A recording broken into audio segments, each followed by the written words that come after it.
C'est un projet qui, en réalité, démarre en 2014. En tout cas, on est sur une succession de projets. Depuis 2014, on s'est surtout concentré sur le cluster art de la table de Nebel. Donc, on a travaillé avec les céramistes et en tout cas tout ce qui est autour de l'art de la table pour l'aider à se diversifier et accéder à des marchés internationaux. Donc, comme vous le savez, l'artisanat tunisien était fortement lié à la chaîne de valeur touristique.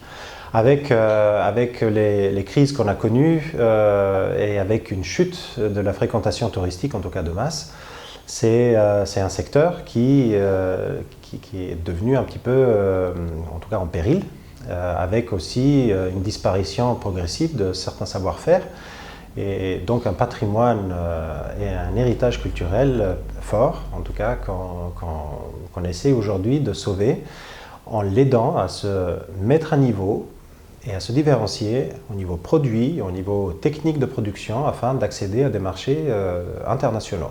C'est-à-dire que non seulement ces chaînes de valeur artisanales contribuent au tourisme, mais également diversifient leurs produits pour accéder à des marchés internationaux. Et ceci pour une raison très simple: si l'un ou l'autre de marché a des problèmes, l'un ou l'autre peut compenser les pertes ou les manques à gagner.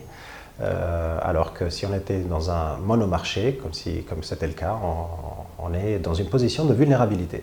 Ce projet, on a la chance d'être financé par l'Union européenne pour une grande partie et un cofinancement de l'Italie. Donc c'est un projet de 9 millions d'euros. C'est un projet donc, qui regarde de manière spécifique la mise à niveau et le renforcement des chaînes de valeur artisanales. Alors, c'est des projets, je n'ai pas envie de dire bateaux, puisque l'inclusion de la créativité, en tout cas comme un potentiel de développement économique, bien que ça soit quelque chose de connu, c'est quelque chose qui n'est pas fortement pris en compte ou financé par les bailleurs à travers le monde. Or, on a la chance d'avoir un bailleur comme l'Union européenne qui, déjà en 2014, avait financé, avec l'Italie justement, avait financé ce projet régional en fait, qui s'étendait de la Palestine au Maroc, donc la Tunisie en faisait partie également, où on avait choisi, donc, par le biais d'appel à proposition, des chaînes de valeur artisanales. Donc chaque pays s'était aussi diversifié que l'ameublement, le secteur du cuir, le secteur textile. En Tunisie, c'était l'art de la table, etc., etc. Donc effectivement, une grande expérience, on va dire, acquise par d'autres projets aussi à travers le monde. Le but étant de suivre une stratégie un peu globale de l'ONUDI qui est le développement inclusif et durable, donc le développement industriel inclusif et durable. Qu'est-ce que ça veut dire l'inclusif? L'inclusif, ça veut dire tout le monde. Et quand on parle d'industrie, évidemment, on parle d'industriel et de quantité et de processus industriels. Mais il ne faut pas oublier que les artisans font partie du début de l'industrialisation, puisqu'on passe d'un artisanat, on va dire, individuel, à des rassemblements en districts industriels, que Porter a appelé plus tard les clusters. Et ces districts industriels deviennent des forces économiques, puisque, on va dire, ils sont très fortement localisés dans un territoire géographique, avec un fort dynamisme de l'ensemble des acteurs qui occupent la chaîne de valeur. Donc en réalité, on se rend compte que tous les pays disposent de ce type d'éléments. Et donc pour atteindre le plus grand nombre, on utilise la créativité comme un outil, donc le design comme un outil pour le développement, pour lequel l'ONUDI a eu un prix qui s'appelle Compa d'Or. C'est un prix italien, donc c'est un prix qui se donne tous les 2 ans, il Compasso d'Oro. Et c'est un prix qui est très exclusif, qui est donné aux grands groupes industriels. Donc la même année, il y avait eu Ferrari, Alessi, etc.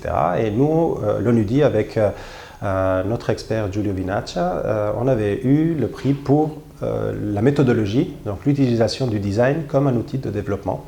Et c'est une expérience acquise justement dans l'ensemble des projets que nous développons et que nous avons développés dans le monde.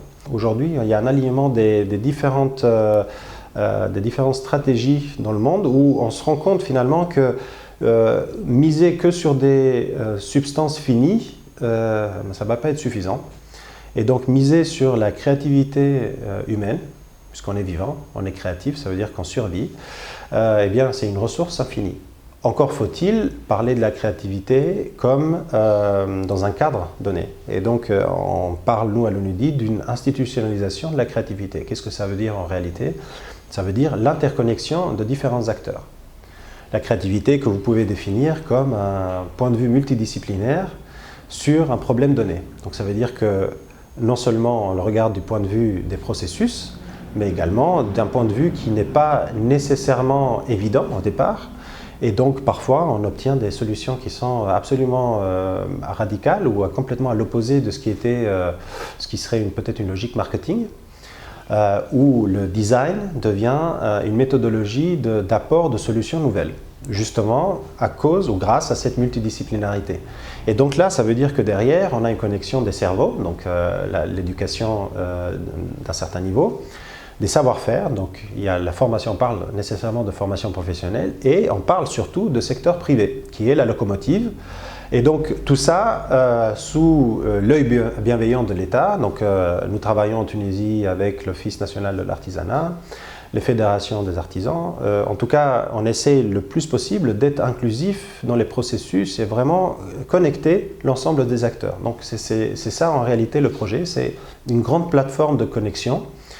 Puisque, comme vous voyez, on peut se poser la question pourquoi c'est facile de créer à Milan, à Paris, à Los Angeles, à Berlin? Parce que en fait, l'écosystème créatif il est en place, c'est-à-dire l'ensemble de ces acteurs communiquent de manière rapide et de manière continuelle. Et en Tunisie, ce n'est pas qu'on a moins de créatifs ou moins de créateurs ou moins de personnes créatives, c'est simplement que l'écosystème en soi, quand il existe, il n'est pas connecté. Et donc, le but de ce projet, c'est, sur on va dire un aspect très stratégique, c'est de connecter l'ensemble de ces acteurs pour en faire un cycle qui fonctionne par lui-même. Puisque nous, on a vocation de mettre en place ces connexions et de se retirer par la suite. Donc, l'idée, c'est de donner l'autonomie totale et évidemment un modèle de pérennité. Et ça, toujours en ayant pour objectif final l'aspect économique. Donc quand on parlait des chaînes de valeur artisanales, on parle évidemment de débouchés économiques. Et pour ça, par exemple, on est en train de discuter sur des partenariats stratégiques avec des groupes. Par exemple, il y a un groupe italien très connu qui s'appelle Coin. Coin, c'est un multispécialiste, en tout cas un petit peu l'équivalent en France des Galeries Lafayette, Printemps, et qui ont une partie casa, donc maison.